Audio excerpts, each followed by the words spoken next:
Kapatid ni Kylie Padilla na si Queenie Padilla, nakipaghiwalay na sa kanyang asawa. Ito ang buong storya.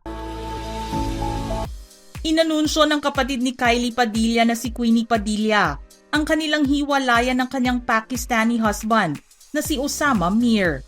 Ang naging dahilan ng kanilang separation ay irreconcilable incompatibility. Gumawa ng public statement si Queenie Padilla sa kanyang Instagram account noong May 14 tungkol sa separation nila.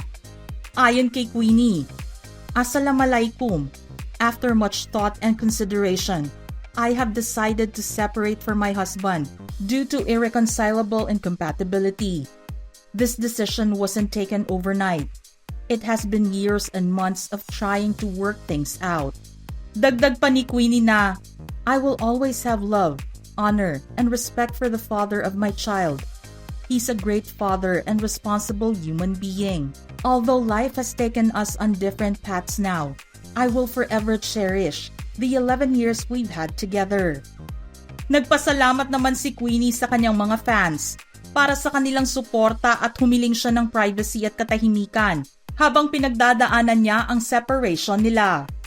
Sa sumunod na post ay in-announce ni Queenie na break na muna siya sa mga social media accounts niya at magkakaroon siya ng social media hiatus.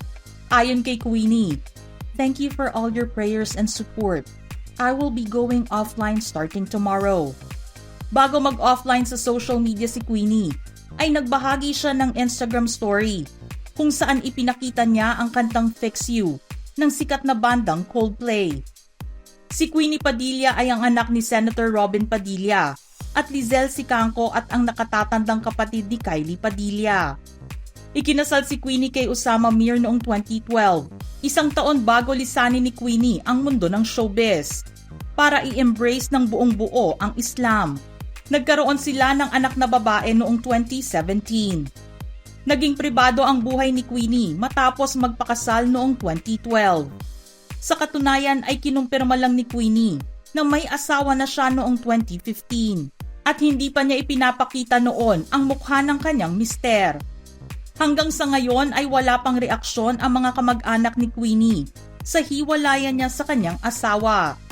Wala pang reaksyon sina Senator Robin Padilla at Kylie Padilla. Ano ang masasabi niyo sa paghihiwalay ni na Queenie Padilla at ang kanyang asawa na si Osama Mir? Just comment below.